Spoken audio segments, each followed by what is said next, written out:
Hi, welcome to Serin's kitchen. இன்றைக்கி நம்ம கிச்சனில் ஒரு சூப்பரான ஒரு குஸ்கா ரெசிபி தான் பண்ண போகிறோம். அதுக்கு சைடிஷாக ஒரு மட்டன் வறுவலும் பண்ண போகிறோம். இந்த குஸ்கா பண்ணுறது ரொம்ப டிஃப்ரெண்ட்டான ஒரு குஸ்கானே சொல்லலாம். ஏன்னா நம்ம இந்த குஸ்கா பண்ணுறது மட்டன் பிரியாணி எப்படி டேஸ்ட்டில் இருக்குமோ அதே டேஸ்ட்டில் இன்றைக்கி நம்ம குஸ்கா பண்ண போகிறோம். அது எப்படி மட்டனே போடாமல் மட்டன் டேஸ்ட்டில் இருக்கும் அப்படின்னு யோசிப்பீங்க.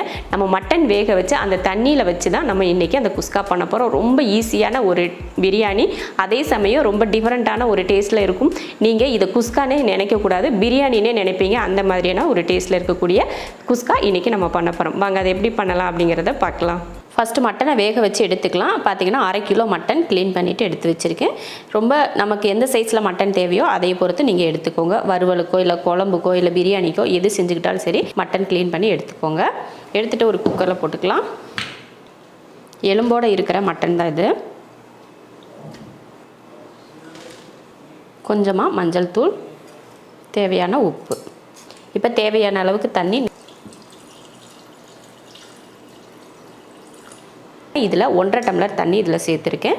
1 டம்ளர் சீரக சம்பா அரிசி ஊற வச்சுருக்கேன். ரைஸுக்கு இந்த தண்ணியை எடுத்து தான் செய்ய போகிறோம். அதுக்காக இதில் 1.5 டம்ளர் தண்ணி சேர்த்துருக்கேன். கலந்து விட்டுட்டு குக்கர் மூடி போட்டுடலாம்.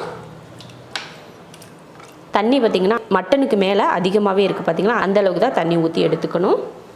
இப்போ மூடி போட்டுடலாம்.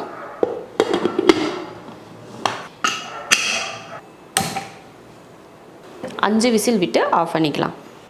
மட்டன் வேக வச்சு ஸ்டீமெல்லாம் இறங்கிருச்சு.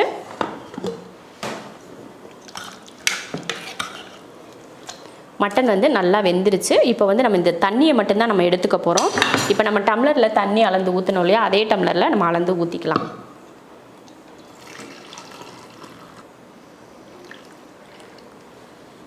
இப்போ மட்டன் வேக வச்ச தனியை நம்ம ஊற்றி வச்சுக்கலாம். அப்போ தான் நம்ம லாஸ்ட்டில் நம்ம பிரியாணிலாம் செய்கிறப்போ நம்ம கடைசியில் ஊற்றுறதுக்கு சரியாக இருக்கும். 1.5 டம்ளர் தண்ணி எடுத்தாச்சு. மட்டன் வேக வச்ச தண்ணியை 1.5 கிளாஸ் மட்டும் நம்ம தனியாக எடுத்து வச்சிட்டோம். இப்போ மீதி இருக்கிற இந்த தண்ணியோட இந்த மட்டனை எடுத்து வச்சிடலாம். இது தனியாக ஒரு ரெசிபி நம்ம செய்யலாம். இப்போ ஸ்டவ் ஆன் பண்ணி தாளிச்சிக்கலாம். குக்கரில் தான் பிரியாணி பண்ண போகிறோம். இப்போ எண்ணெய் ஊற்றிடலாம். எண்ணெய் காஞ்சதுமே 3 கிராம்பு, 3 ஏலக்காய், 3 துண்டு பட்டை, 2 அன்னாச்சிப்பூ, 2 பிரிஞ்சி இலை.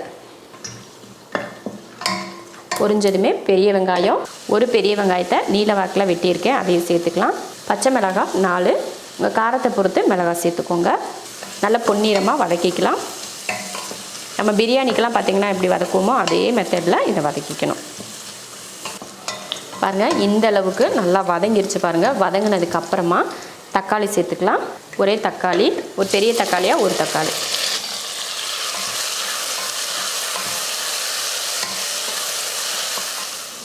தக்காளி போட்டு நல்லா வதங்கிருச்சு. இப்போ இஞ்சி பூண்டு பேஸ்ட்டு சேர்த்துக்கலாம்.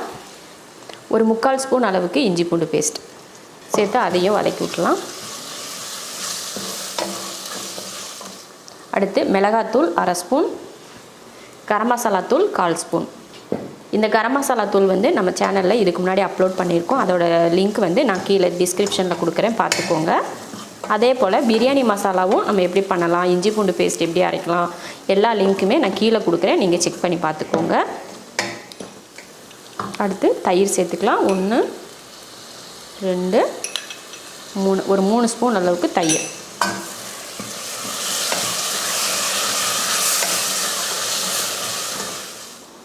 அடுத்து ஒரு 1/4 லெமனையும் புழிஞ்சிக்கலாம். நம்ம பிரியாணிக்கு என்னென்ன மெத்தட்லாம் பண்ணுவோமோ அதே தான் இதுலேயும்.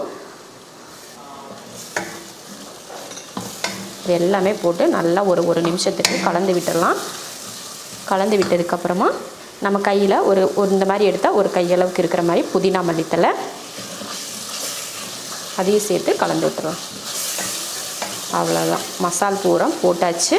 இதுக்கு மேலே மசாலா எல்லாம் எதுவும் இல்லை, அவ்வளோதான். இப்போ இதில் தண்ணி சேர்த்துடலாம். நம்ம மட்டன் வேக வச்சு எடுத்தோம் இல்லையா, அந்த தண்ணி 1.5 கிளாஸ் இதில் சேர்த்துடலாம்.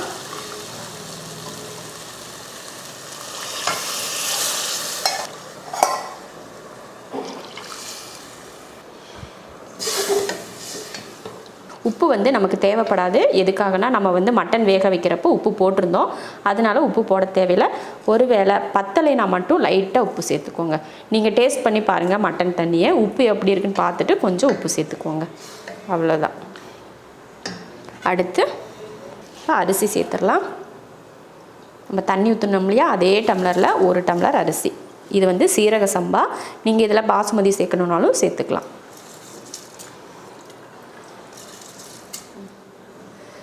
இதை கலந்து விட்டுறலாம். ஒரு கொதி வரட்டும். அதுக்கப்புறமா நம்ம குக்கர் மூடி போட்டு விசில் போட்டுக்கலாம். நல்லா கொதிக்க ஆரம்பிச்சிருச்சு பாருங்கள். இந்த டைமில் நீங்கள் உப்பு கூட சரியாக இருக்கான்னு பார்த்துட்டு உப்பு போடுறதுனா உப்பு போட்டுட்டு இப்போ குக்கர் மூடி போட்டு மூடிடலாம். மூடி விசில் போட்டுடலாம். ஹை ஃப்ளேமில் 2 விசில் விட்டு ஆஃப் பண்ணிக்கலாம்.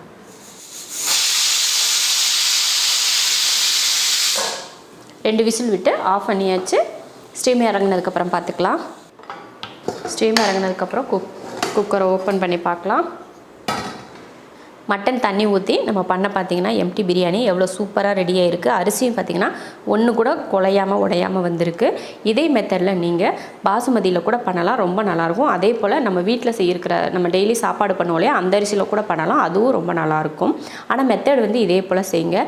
மட்டன் வேக வச்சுட்டு அந்த தண்ணி எடுத்து நீங்கள் பிரியாணி பண்ணால் நிஜமாகவே நீங்கள் மட்டன் பிரியாணி சாப்பிட்ற அதே ஃபீல் இதில் இருக்கும். இப்போ வந்து வறுவல் பண்ணிக்கலாம். ஒரு கடாய் வச்சுட்டு எண்ணெய் ஊற்றிக்கலாம். எண்ணெய் காஞ்சதுமே 1/2 ஸ்பூன் அளவுக்கு சோம்பு, 2 ஏலக்காய், 2 கிராம்பு, 2 துண்டு பட்டை, 2 வரமிளகாய், கொஞ்சம் கருவேப்பிலை, ஒரு பெரிய வெங்காயத்தை நீல வாக்கில் கட் பண்ணியிருக்கேன், அதையும் சேர்த்துக்கலாம். சேர்த்து இதை நல்லா வதக்கிடுவோம். வெங்காயம் பாருங்கள் இந்த அளவுக்கு வதங்கினதுக்கப்புறமா எடுத்து வச்சுருக்கோம் இல்லையா, அந்த மட்டனை இதில் சேர்த்துடலாம். மட்டன் போட்டு லைட்டாக வதக்கிட்டு கொஞ்சம் மிளகாத்தூள் சேர்த்துக்கலாம். இதனால் ஒரு 1/2 ஸ்பூன் அளவுக்கு மிளகாத்தூள் சேர்த்துக்கோங்க. சேர்த்துட்டு அதை வதக்கி விட்டுருவோம். ஒரு 2 நிமிஷத்துக்கு அந்த மிளகாத்தூளோட பச்சை வாடை போகிற வரைக்கும் இந்த மாதிரி வதக்கி விட்டுருங்க. இப்போ அடுப்பை சிம்மில் வச்சிடலாம். சிம்மில் வச்சு ஒரு 4 நிமிஷத்துக்கு வேக விட்டுக்கலாம். மூடி வச்சுருவோம். 4 நிமிஷம் ஆச்சு, எடுத்து பார்க்கலாம். 4 நிமிஷம் அப்படின்னா கூட நீங்கள் அப்படியே விட்டுறக்கூடாது. அப்பப்போ எடுத்து கிளறி விட்டுட்டே இருக்கணும். அப்போ தான் அடி பிடிக்காமல் இருக்கும். வறுவல் ரெடி ஆயிடுச்சு. லாஸ்ட்டில் ஒரு 1/2 ஸ்பூன் அளவுக்கு மிளகுத்தூள் தூவிக்கலாம். மிளகுத்தூள் போட்டால் தான் வறுவலே அழகு அப்படி சூப்பராக இருக்கும் டேஸ்ட்டு. மிளகுத்தூள் போட்டுட்டு கொஞ்சம் மல்லித்தலை, கொஞ்சம் கருவேப்பிலை போட்டு கலந்து விட்டுருவோம். சூப்பர் மட்டன் வறுவல் அருமையாக ரெடி ஆயிடுச்சு. இப்போ அடுப்பை ஆஃப் பண்ணிடலாம். மட்டன் வேக வச்சு அந்த தண்ணியில் குஸ்காவும் அந்த மட்டனை வச்சு வறுவலும் பண்ணிட்டோம். ரொம்ப எல்லாருமே என்ன பண்ணுவீங்கன்னா ஒரு பிரியாணியோ குஸ்காவோ நம்ம பண்ணணும், அது டேஸ்ட் வந்து அருமையாக இருக்கணும் அப்படின்னு எதிர்பார்ப்பீங்க. அந்த மாதிரி குஸ்கா பண்ணுறதுக்கு நம்ம மட்டன் எப்பயுமே வறுவலோ இல்லை குழம்போ பண்ணுறதுக்கு வாங்கியிருந்தோன்னா அந்த மட்டனை வேக வச்சு கொஞ்சம் தண்ணி எடுத்துகிட்டு இந்த மாதிரி குஸ்கா பண்ணிவிட்டு இந்த மாதிரி வறுவல் பண்ணிங்கன்னா ரொம்ப அருமையாக இருக்கும். இதே மெத்தடில் செஞ்சு பார்த்துட்டு எப்படி இருக்குன்னு சொல்லிட்டு கமெண்ட்டில் சொல்லுங்கள். பிடிச்சிருந்தா லைக் பண்ணிவிட்டு ஷேர் பண்ணிவிட்டு நம்ம ஷெரின்ஸ் கிச்சன் சேனலை சப்ஸ்கிரைப் பண்ணி பக்கத்தில் இருக்க பெல் ஐக்கானை கிளிக் பண்ணி வச்சுக்கோங்க.